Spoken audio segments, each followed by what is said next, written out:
Salut! Bienvenue sur le podcast de Nous deux. Vous le savez, et c'est un secret pour peu de personnes, je ne désire pas avoir d'enfant. Un épisode autour des remarques que l'on peut vivre en déclarant ce choix est d'ailleurs existant sur le podcast. Cependant, la grossesse, la maternité sont des sujets que j'adore et qui m'intéressent beaucoup. C'est pourquoi j'avais envie aujourd'hui de donner la parole à une maman et échanger sur le pourquoi elle a voulu devenir parent. On en parle avec Jo. Bonjour à tous et bienvenue dans ce nouvel épisode du podcast. Aujourd'hui, je suis contente d'aborder le sujet de la parentalité parce que, comme vous le savez et comme je l'ai dit dans l'introduction, c'est pas un désir pour moi d'avoir un enfant et de devenir maman d'un être humain en tout cas. Et en fait, en discutant avec Marjolaine, qui a aussi un podcast et un compte d'illustration, que je vous invite à suivre bien sûr, en discutant de fil en aiguille, je lui ai proposé tout simplement qu'on fasse cet épisode parce que, spoiler, elle a un enfant, et je me suis dit que ça pouvait être bien de faire un épisode avec une personne qui a un enfant pour essayer de discuter du pourquoi est-ce qu'on a envie d'être parent, pourquoi est-ce qu'on a envie de le devenir, quels sont les obstacles qu'on peut rencontrer, les questionnements et autres. Donc merci Marjolaine d'être là aujourd'hui et de répondre à ce podcast. Avec plaisir, bonjour à tous et toutes. Et du coup, je vais commencer l'épisode en posant une question peut-être bête, mais on va voir. Est-ce que la parentalité, ça a été un choix pour toi ? Oui, en fait, depuis longtemps, moi, je cherchais, je cherchais pas. Mais je sentais que j'avais envie d'être maman. Bon, pas tout de suite non plus, pas dès... parce qu'il y en a, c'est vraiment dès l'enfance. Hein. Moi, pas du tout, mais c'est venu vers la vingtaine et quelques, quand j'ai rencontré mon compagnon, qui est toujours le mien aujourd'hui. Et j'ai senti que je voulais l'être, tout en n'étant jamais vraiment sûre d'être une bonne mère et tout. Et ça, c'est très bien de se poser ce genre de questions. Mais ouais, j'ai longtemps voulu, mais comme j'ai mis du temps à l'être, à le devenir plutôt, à devenir maman, forcément, on passe par des moments de questionnement et on se dit: «Est-ce que je le veux vraiment? Est-ce que c'est pour ça que ça vient pas? Est-ce que tu es sûre de le vouloir? Finalement, est-ce que ce serait pas plus mal de pas en avoir?» Et je suis passée vraiment par plusieurs phases et puis pour finalement faire, spoiler, un petit parcours PMA. Donc bon, à partir du moment où tu fais un parcours PMA, c'est que tu es sûre dans ta tête que tu veux le devenir, hein, parce que franchement, Apparemment, t'es déterminée, oui. voilà, vaut mieux être déterminé. Voilà. Mais c'est pas net, quoi. Est-ce qu'on peut rappeler, juste comme ça, on fait la parenthèse tout de suite, de ce que c'est une PMA ? Oui, c'est un parcours médical, en fait, c'est procréation médicalement assistée. Enfin, je crois que c'est comme... Ah, je crois qu'on a changé maintenant, c'est AMP. Donc, je savais même pas. alors attends, il faut juste que je me souvienne, c'est aide médicale à la procréation. Je crois que c'est ça. Donc, maintenant qu'on dit ça pour que ça soit peut-être plus... moins... Je sais pas comment on dit, moins négatif comme terme, peut-être, je sais pas. Ouais, moins corps médical. Ouais, peut-être. Mais bon. Et en gros, alors, il y a... C'est plusieurs façons de faire. Hein. Là, je pourrais pas te dire exactement toutes les manières de faire parce que je ne suis pas spécialiste. Mais en gros, ils t'aident médicalement, parce que c'est comme ça, à avoir un bébé. Donc, ça peut être juste des petites piqûres que tu te fais toi-même ou ton conjoint ou une infirmière ou un infirmier. Et puis, vous faites l'amour et puis c'est comme ça. Donc, comme dans un couple hétérosexuel, évidemment, en tout cas, c'est comme ça. Et puis, sinon, après, ça peut être une FIV, donc une... Fécondation in vitro. Merci, je ne trouve plus mes mots. Voilà. Et ça peut être aussi juste une insémination artificielle. Il y a plusieurs façons. Donc, parcours PMA, c'est très large. Ok. Donc, en gros, on nous aide à avoir un bébé, quoi.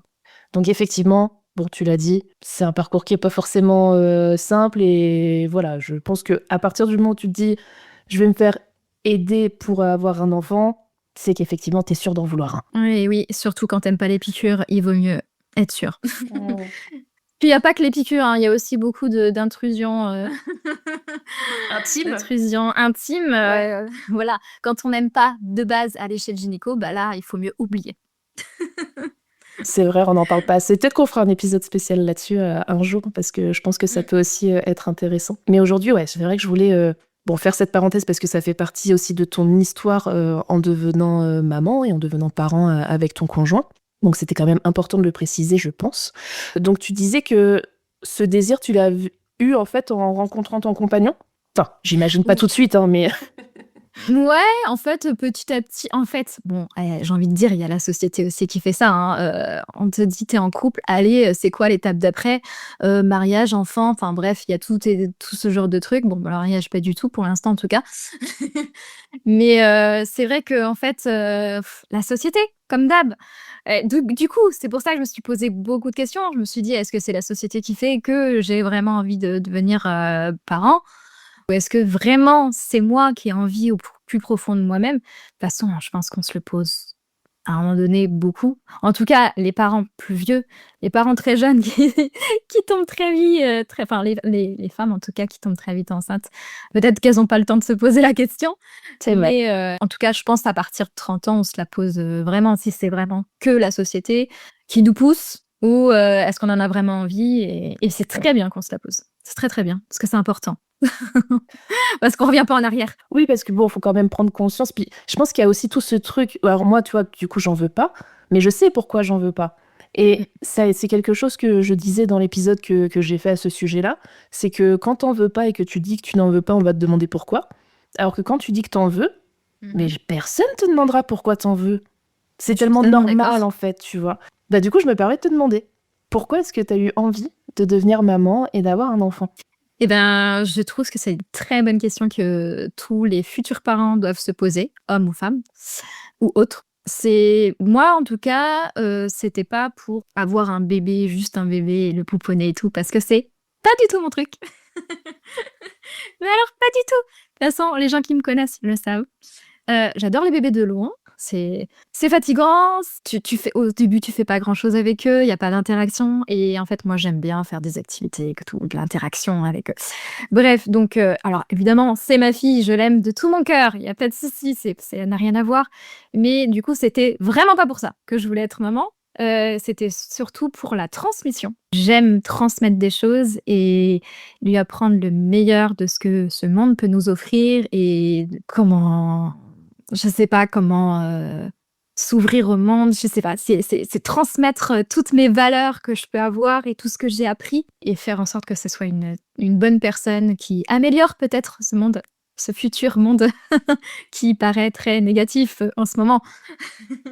Voilà, c'était surtout ça. Ok, ces trucs de transmission. Mais c'est vrai, je pense que de toute façon, il peut y avoir déjà plein de raisons différentes et plein d'espoirs aussi qui peuvent être différents, tu vois. Enfin, pour en avoir évidemment discuté autour de moi, moi j'ai des personnes qui m'ont dit, un peu comme toi, il y a ce truc de se dire, bah j'ai envie de générer, entre guillemets, un être humain qui sera sûrement une meilleure version de moi et pour essayer de faire mieux et justement d'améliorer des choses et sans non plus mettre de la pression sur ce mini être humain Oui, qui c'est n'a ce rien que demandé, j'ai hein.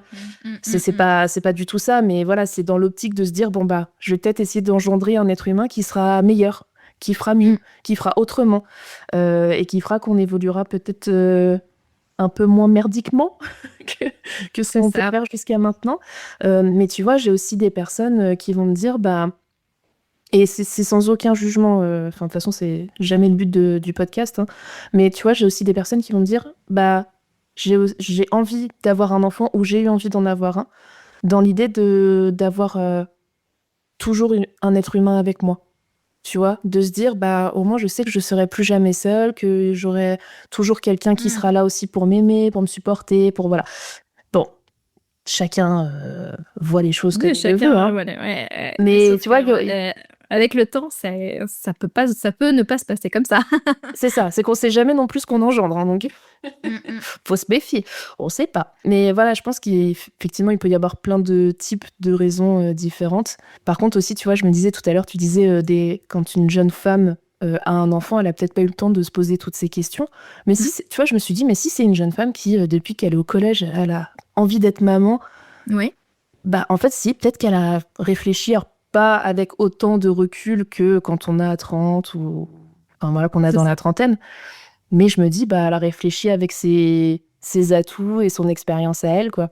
Oui, c'est vrai, mais ça, moi, je suis d'accord avec toi, sauf que elle aura peut-être pas la maturité, comme tu dis, de réfléchir à plein de choses. Mais après, de toute façon, c'est une parentalité complètement différente quand tu as un enfant à 18 ans, 19 ans, 20 ans, que à partir de 30 ans, quoi, ou environ 30 ans plus ou moins, voire même 40 ans. C'est encore différent, je pense. C'est vraiment 3 parentalités différentes et même, j'ai entendu des sages-femmes, expertes, qui en parlaient, qui suivaient des parents comme ça, c'est ce qu'elles expliquent, c'est les jeunes parents sont vraiment, dans la découverte totale, freestyle et tout.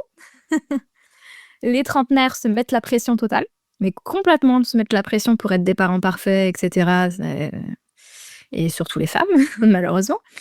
Et les quarantenaires sont un entre-deux, c'est-à-dire qu'ils sont un peu freestyle et en même temps, ils se prennent pas trop la tête, mais en même temps, ils veulent faire bien les choses. Enfin, voilà, mais ils sont plutôt cool, apparemment. Après, c'est une moyenne, hein. Ça, Oui, c'est pas ce que tous les j'ai entendu. cas, mais... Oui, évidemment. Mais en même temps, je pense que c'est assez représentatif aussi de... Bon, on est à peu près de la même génération, tu vois, et je pense que c'est aussi très représentatif des générations qu'on est, nous, aujourd'hui, dans la trentaine, où, en fait, on voit tout ce que nos parents et nos grands-parents ont pu faire, qui était peut-être pas ouf, et on se dit, bah, c'était pas dingue, donc on se dit, bon, allez, maintenant, on a un petit peu plus de cartes dans les mains, on va peut-être essayer de faire mieux. C'est pas faux. Mais Après, il faut pas non plus trop se mettre la pression, mais bon, oui. Bah oui, mais bon, je peux comprendre que tu te la mettes, quoi. Tu vois, tu te dis, bah, c'est un être humain qui a pas demandé à être là, c'est toi qui l'as désiré, c'est toi qui l'as voulu, qui l'a mis au monde, bah, viens, je vais essayer de bien faire, tu vois, et de faire ce qu'il faut pour son bonheur, pour son bien-être et tout. Ah, mais bien sûr. Je pense que c'est dur de Après, pas moi, se mettre pression. oui, alors là, je suis totalement d'accord. Après, moi, je rebondis, je me suis mise dans la catégorie quarantenaire. Je me suis pas mis dans la catégorie trentenaire à se mettre complètement la pression, tout simplement parce que déjà je tends vers les 40. Mais je sais pas, je me vois pas comme les trentenaires d'aujourd'hui. Je suis plus cool. Enfin, en tout cas, c'est mon ressenti. Peut-être que d'extérieur, on va me dire que je suis stressée, mais j'ai pas l'impression. Et justement, t'as eu quel modèle de parentalité, toi? Que ça soit dans ta famille à toi, ou dans ton entourage, ou même dans la pop culture, que ce soit dans des séries, dans des livres, t'avais quelle image de la parentalité avant d'avoir un enfant? Bah, la maman qui fait tout, ce que je ne voulais pas. La maman qui fait tout. Bon, en même temps, ouais, bah, ça arrive encore aujourd'hui beaucoup. Oui. Moins, mais encore beaucoup. Et ouais, c'est quelque chose que justement je voulais travailler. Et c'est aussi pour ça que j'ai mis du temps à réfléchir à ça et que je voulais pas l'avoir tout de suite. Parce que je voulais trouver la bonne personne, en parler longtemps avec la personne, etc. Enfin, ce modèle-là où la maman fait, alors tout, on va dire à 90% évidemment, mais la charge mentale, tout ça, c'est quelque chose qui m'a longtemps travaillé. Et je suppose que c'est fait partie des choses qui font que tu ne veux pas d'enfant. Parce que je crois que c'est ce que j'avais entendu dans ton podcast. Ouais, c'est aussi ça qui m'avait rebuté. Et c'est pour ça aussi que je n'en veux qu'un, parce que c'est déjà énorme. Désolée si je spoil tes questions. Non, je ne sais plus. Voilà. Mais parce que j'avais très bien compris que en gros, c'était soit rien, soit pas d'enfant, soit un, parce que je savais que malgré que t'aies un super couple, entre guillemets, et que t'essayes de faire 50-50, franchement, c'est jamais réellement 50-50. Même dans un monde moderne. Et du coup, voilà, c'est déjà énorme, c'est beaucoup trop pour moi. Et sachant que je suis comme toi, introvertie, et que j'ai besoin aussi de souffler, etc., d'être seule, bah quand t'as un enfant, c'est compliqué. Voilà. Ouais, donc toi, t'avais vraiment ce modèle de parentalité où ouais, la femme faisait tout et t'as essayé de t'en éloigner le plus possible. Ouais, au maximum, comme j'ai pu. Bah, oui, mais en même temps, enfin, je suis complètement d'accord avec toi. Et c'est vrai que c'est quelque chose qu'on dit dans le podcast qu'on a fait sur les réactions qu'on peut avoir quand on dit qu'on n'en veut pas. En fait, on demande tellement aux femmes. On leur demande d'être la maman, on leur demande d'être la femme, on leur demande d'être la working girl, d'être la ménagère. Enfin, oh, tranquille, non? Enfin, ça fait beaucoup pour un être humain, quoi. Déjà porté un enfant pendant 9 mois, après tu l'as sorti. Parce que ça aussi, c'est un truc, moi, tu vois, ça m'angoisse. Oui. C'est un truc que je dis qui fait souvent sourire. En plus, j'ai une amie, là, qui est fraîchement enceinte, on va dire. Et je lui ai dit, mais j'aimerais trop savoir ce que ça fait d'être enceinte, tu vois, d'avoir cette sensation de fabriquer la vie en toi et tout. Enfin bon, je trouve ça ouf, quoi. Mais je lui ai dit, mais par contre, l'accouchement, c'est non. Enfin, tout ce qui est accouchement après, m'intéresse pas. Bah, Voilà. césarienne si tu veux, hein, mais c'est pas mieux. Hein. Non, je sais que c'est pas mieux. Ça m'intéresse pas. Moi, je veux juste que je claque des doigts et pouf, fini. Ça marche pas, ça. J'ai fait que la petite expérience, tu vois. Il y a un film qui est sorti il y a pas longtemps, mais j'ai oublié le nom, c'est con. Les bébés arrivent dans des sortes d'œufs. Ouais, mais du coup, J'ai oublié le nom. j'ai pas l'expérience d'être enceinte, quoi. Ah oui, c'est vrai. Tu vois, c'est ça Non, que je mais voudrais ça, voir. pour le coup, faudrait de la magie pour toi. Parce que être enceinte et ensuite, pouf, il est plus là. On se débrouille. Je sais pas, trouver quelque chose, quoi. Je sais pas, on va sur la lune et tout, on peut bien faire quelque chose, non? Ou alors on t'endort à la limite et puis. Ouais, mais on m'endort longtemps, le temps que mon corps aussi se remette de tout, je veux rien, aucune douleur. Et bah pendant 9 mois, on t'endort pendant 9 mois encore. Je fabrique pendant 9 mois, on m'endort pendant... Par contre, il y a 9 mois au moins dans ta vie que tu peux vivre. Ouais, purée, non mais c'est vraiment la vie, une question de choix. Hein. Mais effectivement, enfin, je trouve que c'est important de le dire et de le répéter, qu'on demande beaucoup aux femmes et que... Alors oui, on tend à une certaine évolution pour que ça se calme, mais c'est pas encore le cas. Alors j'espère vraiment et je touche du bois et tout ce que je peux pour que dans 80, 100, 150 ans, ça soit moins le cas et qu'on foute la paix aux femmes et que les hommes, avec un grand Z, prennent un petit peu plus de choses en charge et mentalement et physiquement. Mais bon, il n'y est pas encore. Ouais, j'espère que ça arrivera avant. J'aimerais, mais bon, c'est un petit peu long quand même. Oui, surtout qu'on va en arrière dans certains pays, donc enfin on retourne en arrière. C'est ça. Non, mais c'est défaitiste là ce que je suis en train de dire. Oui, mais c'est vrai. Mais bon, c'est vrai, je suis d'accord. Mais bon, on y croit, ça va le faire. Ouais. Ça va aller mieux. Est-ce que tu as connu un décalage entre tes idées et tes envies de parentalité et puis la réalité de quand tu es devenue maman? Alors, j'en ai longtemps parlé avec ma psy du coup, parce que comme j'avais le temps d'en parler vu qu'il s'est passé des années, parce qu'il s'est passé 10 ans quand même, 10 ans avant que je tombe enceinte, enfin que je sois enceinte, parce que tomber enceinte c'est un terme vieux comme le monde qui n'est plus d'actualité je trouve, donc je vais le changer, je sois enceinte. Ça m'a pris du temps, du coup j'en ai discuté avec ma psy et ma psy me disait mais là, les gens comme vous qui justement prennent du temps à avoir un enfant se projettent totalement dans leur parentalité, dans le fait d'avoir un enfant, dans leur éducation, enfin l'éducation qu'ils vont leur donner, etc., etc. Et ben moi pas. Moi pas du tout. Et donc désolée, peut-être que je réponds justement à côté, mais du coup j'ai pas de décalage parce que justement j'avais pas, je m'étais pas mis d'histoire dans ma tête, je m'étais pas mis de scénario. Et je me suis dit, advienne que pourra, on verra bien comment ça se passe, je ferai du mieux que je peux. J'arrêtais pas de me dire ça, je ferai du mieux que je peux, comme je le sens, au moment où je le sens. Et si ça va pas, bah, je pleure. De toute façon, en postpartum, c'est inévitable, hein, même quand ça se passe bien. Du coup, il n'y a pas eu de décalage. Sauf certaines choses que j'ai trouvées beaucoup plus difficiles. Peut-être, j'ai testé l'allaitement, mais là, c'est peut-être un décalage. Est-ce que tu me demandes comme question ou ça fait partie? Non, ça fait partie de Ok. devenir maman. Hein. C'est vrai. Moi, j'ai voulu tester l'allaitement et en fait, j'ai pas du tout compris que ça allait être aussi dur, enfin surtout que ça allait faire aussi mal. Parce qu'on me disait, on n'arrête pas de me dire, mais même quand j'étais en train d'allaiter, on me disait, mais comment ça se fait que vous avez mal, étant donné que vous n'avez pas de crevasse? J'allaitais bien, d'après ce qu'ils me disaient. Et c'est vrai que j'allaitais bien. Mais en fait, ça fait quand même mal. Et étant donné que toi, déjà, tu souffres de l'accouchement, etc., mais t'as pas envie en plus d'avoir mal au sein, quoi. Enfin bref, c'était... Donc ça, oui, ça, à la limite, c'était surtout ça. Et de toute façon, tant qu'on le vit pas, même si on le sait, que ça va être dur, mais tant qu'on le vit pas, franchement, le nombre de nuits qui te manquent, le nombre de sommeil... Non, franchement, c'est... Alors, on va dire que je suis négative. Moi, j'ai apprécié mon postpartum, hein, mais... mais c'est dur. Franchement, faut être réaliste. C'est hyper dur et faut le savoir. Et de toute façon, même quand on le sait, quand on le vit, c'est pas pareil.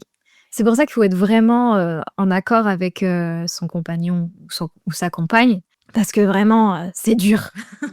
Et quand on manque de sommeil, bah, tous les petits bobos, tous les petits soucis qu'il peut y avoir au quotidien sont dupliqués. Donc, ouais, faut être solidaire, faut être solide. Et je pense vraiment le manque de sommeil, ça peut tuer des gens, quoi, tu vois. Enfin, Bah, ça tue les couples. ça doit être terrible de. Enfin, alors, moi, je le mets à ma petite échelle, tu vois. Genre, je Non, mais passe oui. 2-3 nuits où je dors pas bien, mais je sais pas, et je suis de mauvaise humeur. Le moindre truc prend une ampleur pas possible. C'est soit je vais crier, soit je vais pleurer, tu vois. Enfin, et c'est aussi dans ces moments-là où je me dis, je pourrais pas avoir un enfant. Enfin, tu vois, c'est pas possible, quoi. Je me dis, mais ça peut durer des mois, des années. Non. 3 ans, le postpartum. 3 ans, en vrai. Mais 3 ans, enfin, je veux dire, ça, c'est moins en moins fort dans les 3 ans, mais c'est 3 ans. Et bien, avec la fluctuation d'hormones, les montagnes russes, mais que la plupart des femmes connaissent de base, parce qu'avec les règles, les SPM, tout ça, On est déjà habitué parce que c'est merveilleux. On a tort. Mais je profite que tu parles un petit peu du postpartum pour rebondir sur un épisode que tu as fait sur ton podcast à toi, où tu parles justement, alors j'ai oublié le terme, mais tu parles de cette dépression, mais pendant la grossesse. prénatal, ouais. Et est-ce que, toi, enfin, j'imagine aussi qu'on a des envies, des attentes, même si j'ai compris que tu t'en mettais pas trop, mais aussi pour la grossesse, tu vois, de se dire, je pense que je serai comme ça quand je serai enceinte, j'essaierai de faire ci, j'essaierai de faire ça. Est-ce que cette dépression prénatale, elle a aussi tout bousculé là-dessus, ou ça va, tu t'es dit, allez, ça fait partie du package, je prends? Moi, je savais de base, j'avais l'intuition que j'allais pas aimer la grossesse. Mais je pensais pas que ça m'atteindrait psychologiquement. En fait, il y avait vraiment un côté psychologique que je ne maîtrisais pas. Bon, je suis pas quelqu'un qui cherche le contrôle, mais ouais, c'était vraiment quelque chose je ne en fait, tu vois les SPM, tu sens qu'il y a rien qui va aller, que, tout est négatif dans ta tête, tu vois tout en noir. Bah, c'est ce qui s'est passé, mais pendant X temps. Donc c'était un énorme SPM pour moi. Si je dois montrer, vraiment quelque chose de concret pour des personnes qui n'ont jamais été enceintes ou des personnes qui ont été enceintes et que ça s'est très bien passé, mais qui connaissent bien les SPM, bah, c'est ça. C'est vraiment, tu es dans un passage où tu fais que pleurer à un moment donné et tu sais pas pourquoi. Tu es pas bien, tu es triste, alors que pourtant tu as la vie en toi et donc tu culpabilises parce que tu te dis: «Putain, j'ai mis 10 ans à avoir cet enfant et en fait, pourquoi je suis triste? Il est là, en plus il va bien, il se passe rien de particulier», parce qu'il y aurait pu avoir des petits soucis, comme dans plein de grossesses d'ailleurs et là non, tout allait bien, mais moi je n'allais pas bien. Alors que physiquement oui, j'ai enchaîné les maladies et ça aussi on te le dit pas. Plus, tendance à attraper tout ce qui se passe. Donc je me suis tapé grippe, covid, rhume, sinusite, tout ce dont tu peux attraper, Rêver? pendant l'hiver et puis rêver pendant l'hiver, les vacances, géniales et puis en plus de ça, tu as tous tes petits maux, les petits maux physiques que tu peux avoir, tu sais des petites douleurs aux genoux, tendons et cetera, qui passent un peu inaperçues dans la vie de tous les jours. Tu te dis: «Bon, ça va aller le demain et tout» et bah, là, c'est dupliqué par 1000 pendant ta grossesse parce que tout est inflammé. Ça aussi, on te le dit pas, hein. Encore une fois, ça dépend des grossesses, hein. Évidemment, Mais c'est bien mais que t'en reparles. évidemment, il y en a, elles ont une grossesse rêvée, je les envie, je me dis: «Mais j'aurais bien aimé», mais bon, c'est que 9 mois. Mais 9 mois, ça peut être long et encore, j'ai pas eu les nausées et tout. Mais bon, voilà, en gros, c'était surtout le côté psychologique et clairement, j'ai pas du tout bien vécu et j'étais contente, d'expulser ce petit bébé. Mais clairement, je voulais que cet enfant ne soit plus dans mon corps. Je comprends. Ça peut être hard d'entendre ça, désolée, mais clairement, je ne voulais plus être enceinte. C'était pire que ce que j'avais imaginé. Ouais, là-dessus, ça a vraiment été le point où jamais t'aurais pensé que ça pouvait se passer comme ça, quoi. Ouais, alors que avec le recul, c'était pas tant pire, mais sur le moment, quand je le vivais, c'était pire. Enfin, c'était horrible. Et aussi, je voulais revenir sur ce parcours pour devenir parent. Mais est-ce que tu pourrais nous décrire des moments plus heureux et plus faciles que prévu, que ce que tu avais peut-être pu t'imaginer? Et à l'inverse, des moments où ça a été plus dur et compliqué que ce que tu aurais pu imaginer? Bon, alors, on a parlé de la dépression prénatale. Mais mis à part ça, et même aujourd'hui, en tant que parent d'un enfant qui grandit maintenant, est-ce que, ouais, il y a des choses où tu te disais, bon, ça devrait être tranquille. En fait, ça allait pas du tout. Et à l'inverse, des choses où tu disais, ça, j'y crains un peu. Et en fait, ça s'est bien passé. Même avant de devenir parent? Ouais. Vraiment, avant le parcours PMA, par exemple? Avant la PMA, pendant, après. Pendant, après. sur tout Ok. ce parcours de à partir du moment où vous vous êtes dit bon allez, on est prêt pour lancer le bébé et jusqu'à aujourd'hui. Moi, je me suis enfin, quand je voulais avoir un bébé et que je n'en avais pas et que c'était très dur, je me focalisais sur le fait qu'on pouvait, partir en vacances, sortir, faire, plein de choses à 2 et même moi toute seule d'ailleurs, que je ne peux plus faire maintenant et je me suis dit: «C'est bien, je peux en profiter». Et c'est ça aussi d'être un parent sur le tard, donc c'est ce que j'essaye de dire pour les, parents qui sont sur le tard, aussi, c'est top. Enfin, de ce côté-là, c'est vachement bien. Ça, c'est les côtés, on va dire positifs. Parcours PMA, pour ma part, il a duré peu de temps, 9 mois. J'ai eu de la chance pour avoir attendu, 10 ans. Donc c'est incroyable, je veux dire, parce que je pensais pas que ça allait arriver aussi vite et finalement, il nous fallait juste un petit coup de pouce et ça aussi, c'est positif. Par contre, j'aime pas les piqûres. Je pleurais à chaque piqûre et il fallait faire tous les soirs, hein, à un moment donné, pendant 15 jours.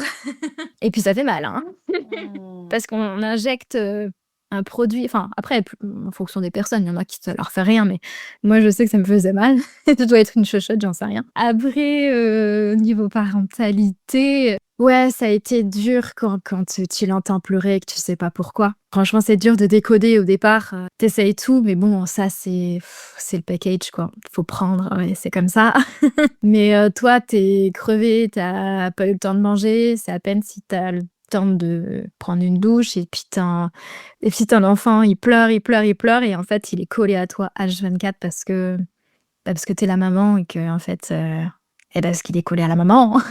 Au début, c'est comme ça et c'est vrai que la mienne, elle a eu du mal elle a toujours du mal d'ailleurs, à se décoller de moi, personnellement. C'est pas toujours facile, mais j'apprends à y mettre des distances. Ouais, il y a vraiment des points négatifs, des points positifs, mais dans l'ensemble, il faut essayer de prendre du recul et se dire, se rappeler pourquoi on a fait ça. Puis moi, de toute façon, plus ça va et mieux c'est puisqu'on avance vers, des petites activités, de l'interaction. Donc moi, je me sens de mieux en mieux avec elle, hein, du coup, parce que c'est une petite fille, je sais plus si je l'ai dit. Mais voilà, aujourd'hui, en tout cas, c'est beaucoup beaucoup de positifs. Pas que, parce que forcément, c'est pas tous les jours facile, mais voilà. Au final, avec le recul aujourd'hui, qu'est-ce qui t'a le plus motivé dans tout ce parcours pour devenir maman? Enfin, ou parent, parce que faut quand même que j'inclue un peu ton conjoint. Vous êtes tous les deux quand même. C'est vrai, ah bon?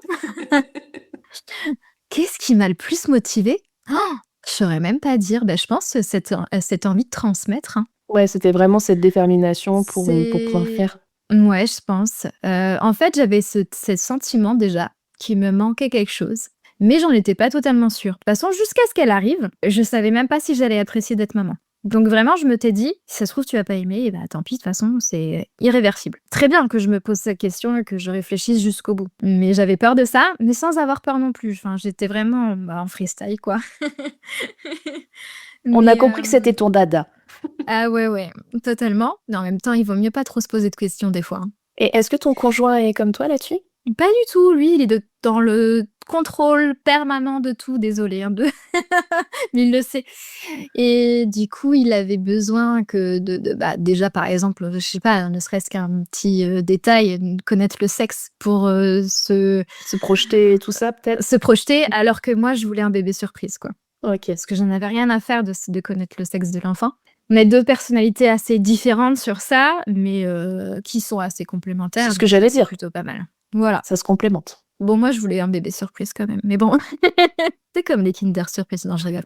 Tu sais pas quel jouet tu vas avoir. Non, mais c'est complètement débile de faire cette référence. Qu'est-ce qui va sortir? Je sais pas si j'ai bien répondu, enfin, si c'était, Bah, si, bah, de toute façon, tu notifié, hein, que ce qui te motivait beaucoup, voilà, c'était cette envie, ce besoin de transmettre. Mais mmh, effectivement, bon, tu l'as un petit peu dit tout au long de l'épisode, mais ce parcours PMA aussi et d'avoir attendu, 10 ans, finalement mmh alors mh. si j'ai bien compris, c'est 10 ans à partir du moment où vous vous êtes dit: «OK, on est prêt pour, lancer la machine, du bébé» et du coup, vous avez attendu 9 ans à peu près avant de lancer la PMA, c'est ça? Oui, en fait, c'est pas j'ai pas compté, en années, c'est surtout que j'ai vu les 35 ans arriver. OK. Et qu'après, je savais qu'à partir de 35 ans, c'était encore plus difficile, etc. Mais en même temps, je m'étais dit qu'à 35 ans, parce que je sais aussi ça, parce que je me suis renseignée forcément, que j'allais passer un peu plus vite en PMA à partir de 35 ans, parce que tu passes en grossesse gériatrique. David, tu es une mémé à 35 ans. Ok. Ça met un petit coup quand même, hein, mais bon. Et toi, t'as su quand que tu voulais pas, peut-être que c'était pas d'un coup, mais que tu voulais pas d'enfant? Tu l'as su très vite? Depuis toujours. Depuis toujours? Enfin, depuis toujours. Non, j'abuse. Quand j'étais petite, genre, je jouais à la maman avec mes poupées et tout, tu vois. Mais Ouais, mais t'aurais pu. au lycée, déjà, c'était très clair. Parce que je me souviens déjà qu'au lycée, en seconde, j'avais déjà ces discussions, tu vois, avec une de mes meilleures copines, qui, elle, par contre, était en mode, moi, je veux être maman. Et en plus, maman jeune. Genre, vraiment, c'était son goal. Ah oui. Enfin, son goal, j'abuse, mais elle était vraiment très déterminée à être maman. Alors, elle n'a pas été maman jeune, mais aujourd'hui, elle est maman de 2 petites filles et c'est trop bien, quoi. Donc, ouais, donc je me souviens déjà qu'en seconde, j'avais ce discours en disant, oula, non. Et je pense que ça a toujours été un peu le cas, quoi. En fait, déjà, quand j'étais plus jeune, j'avais pas trop d'affinité avec les enfants, dans le sens où j'ai jamais trop su quoi faire, comment me comporter, comment interagir avec. Enfin, c'est quoi, tu vois, ça parle pas, ça crie, ça crie fort. Ah, ça, C'est quoi ce truc, quoi? Enfin, qu'est-ce qu'on est censé faire avec? Donc ouais, j'ai jamais eu trop d'affinité. Puis après, en grandissant, évidemment, il y a plein d'autres choses qui ont fait que au moment, donc il y a 10 ans, j'ai perdu mon papa assez soudainement. Et là, tu vois, ça m'a un petit peu remise en question. Alors j'avais le côté où je me disais, ben, jamais j'ai envie de faire vivre ça à quelqu'un, en fait, de voir son parent mourir. Et d'un autre côté, j'étais en mode purée, mais en même temps, ça serait si beau de continuer à transmettre ma lignée, tu vois. C'est bizarre de dire ça, mais Bah non, mais j'ai toujours pensé ça. Hein. de perpétuer ma famille, quoi. Ma sœur s'en est chargée, merci. Mais bon, très vite, franchement. Tata, c'est bien. Hein. Et Tata, c'est le meilleur rôle de ma vie. Voilà. Donc, et je sais très bien interagir avec mes nièces. Enfin, je crois que ça se passe bien. En même temps, c'est tes nièces, donc c'est différent. J'ai que les moments plaisir, très clairement. En plus, on n'habite pas à côté, donc je les vois pas du tout tous les jours. Et quand on se voit, c'est que du plaisir. Enfin, on se voit pas beaucoup, malheureusement, mais voilà, quand on se voit, c'est trop bien, quoi. Et puis en plus, je suis la seule tata, parce que de l'autre côté, il y a pas de sœurs, il y a que des frères. Donc en plus, je suis la tata. Donc c'est trop bien. Genre, je suis l'élu, quoi. Le rôle. Mais n'empêche, pour moi, je le prends vraiment très au sérieux, ce rôle de tata. Alors peut-être que je compense, tu vois, j'en sais rien, mais je le prends vraiment au sérieux. Je me mets un peu de pression, bon, tranquille, hein, mais je me mets un peu de pression parce que j'ai envie de bien faire. Pareil, j'ai envie d'essayer de leur transmettre comme je peux mes valeurs, des jolies valeurs aussi, enfin, des valeurs que je pense jolies plutôt. Mais voilà, je le prends vraiment à cœur, quoi. Je me dis, j'ai envie d'être une tata cool, et en même temps qui donne des petits attends, regarde, ça peut se passer autrement, tu vois.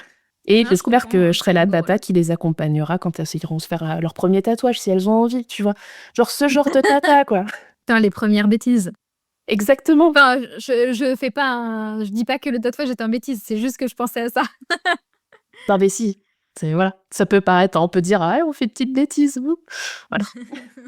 Du coup, pour terminer l'épisode, je me disais que ça pouvait être sympa, si t'es d'accord, de se dire si t'avais un conseil à donner pour les personnes qui souhaitent avoir un enfant et qui souhaitent devenir parents d'un être humain, qu'est-ce que ça serait? T'es pas obligé d'en donner qu'un, tu peux en donner plusieurs. Moi, j'aime pas donner des conseils. Ah. Eh ben, on s'arrête là. Non, mais non. Je vais quand même répondre à ta question. Je donne une expérience, je donne pas de conseils parce que je ne suis personne pour donner un conseil. Moi, mon expérience, du fait qu'en plus j'ai mis du temps à être maman, c'est de se poser plein de questions. Moi, j'ai trouvé ça bien, du coup, de me poser plein de questions, de prendre le temps de réfléchir, de prendre le temps de trouver la bonne personne, ou pas, parce qu'il y a des mamans solo, des parents solo, c'est vrai aussi. Mais du coup, de se poser encore plus les bonnes questions, parce qu'il faut quand même être bien entouré, même quand on est parent solo, parce que c'est hard. Et puis que quand on le vit, c'est encore différent, même quand on s'est bien renseigné, même que, voilà. Que ça soit l'avant, que ça soit s'il y a parcours PMA, que ça soit l'après, enfin, même pendant la grossesse, ça peut être dur, parce qu'on peut se sentir seul pendant la grossesse, même si on est en couple. Pendant le postpartum, il y a beaucoup de femmes qui font une dépression postpartum aussi. C'est vraiment d'être bien renseigné, d'être bien entouré. Et voilà, enfin, je crois que c'est les 2 seules choses que mon expérience pourrait dire. Et puis essayer de voir le verre à moitié plein plutôt qu'à moitié vide, quoi. Être le plus positif possible. C'est-à-dire, parce que c'est facile de dire ça, en exercice, c'est, voilà, il m'est arrivé, une roue crevée. Tiens, par exemple. Par hasard, hein. Par hasard, quelques jours avant de partir, faire une sorte de gros voyage en voiture. Mais après, qu'est-ce qui aurait pu arriver? Ça aurait pu arriver, au moment où on partait. Là, ça aurait été encore pire. Là, il reste quelques jours avant d'essayer de trouver une solution. Voilà, c'est un exemple, hein. En gros, trouver ce qui aurait pu se passer de pire et quelle solution j'ai là, à l'instant T, pour remédier à ça. Et bah, ça, c'est avant, pendant et toujours, la parentalité.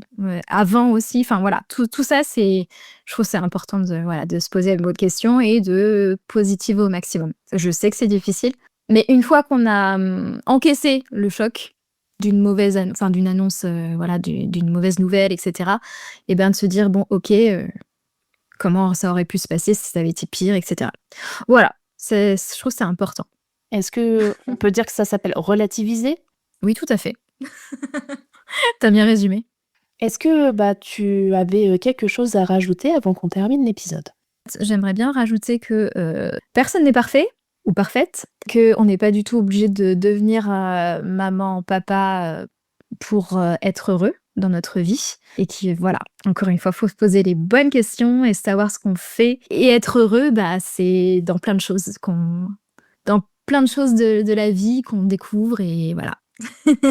Non, mais tu fais bien de le rappeler, effectivement. Je pense que c'est important de s'écouter, de passer au-delà aussi des attentes que les autres peuvent avoir sur nous, parce qu'il y a aussi parfois des parents, des grands-parents qui mettent la pression en disant « Ah, c'est quoi que j'ai un petit-fils, une petite-fille voilà. » Exactement. Donc, il faut réussir aussi, si on n'a pas envie, à s'écouter, à dire « non, ça, c'est pas fait pour moi. » Et il faut aussi se dire que c'est pas parce qu'on n'a pas d'enfant ou qu'on n'en veut pas qu'on n'a pas réussi sa vie. Complètement d'accord avec toi, il faut réussir à se poser les bonnes questions, en fait, exactement. À se poser et se dire moi, de quoi j'ai envie.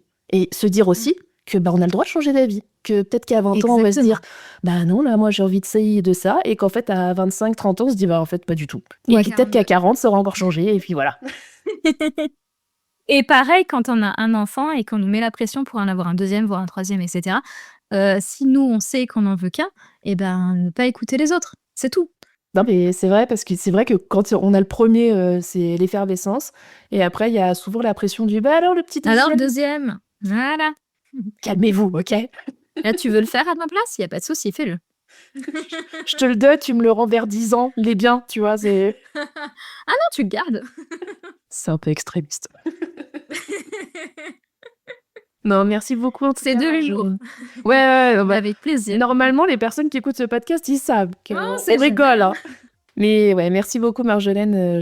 Ça a été vraiment un super moment avec toi et j'espère que ça a pu parler, aider ou conforter certaines personnes sur leur idée de ce que c'est que de devenir parent. Ben oui, avec grand plaisir. C'était un vrai plaisir d'échanger avec toi. Je vous dis à bientôt. Merci d'avoir partagé ce moment avec nous. Si cet épisode vous a plu, n'hésitez pas à en parler autour de vous et sur les réseaux sociaux. Et pour rappel, le podcast à nous deux, c'est un mardi sur 2.